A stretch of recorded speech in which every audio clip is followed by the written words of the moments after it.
শোন শোন, ওই যে স্কুলের পেছনে তেঁতুল গাছ, ওইখানেই থাকে এক পেতনি।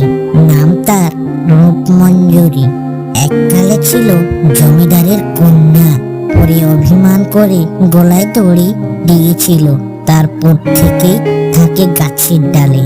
ও সব বাজে কথা পিসি। আমি আগামীকাল গিয়ে প্রমাণ করব কোনো পেতনি নেই সেখানে। আরে বাজে বকিস না তো, আমাদের যদি কিছু হয়ে যায় ওরকম বলিস না। আরে সে একটু অন্যরকম পেতনি, তাকে তাকে ধরে না, কিন্তু তবুও বলি সেখানে রাতের বেলায় যাওয়াটা ঠিক হবে না, বুঝেছো? তোমরা একটু সাবধানে যেও, যদিও যাবে তাহলে।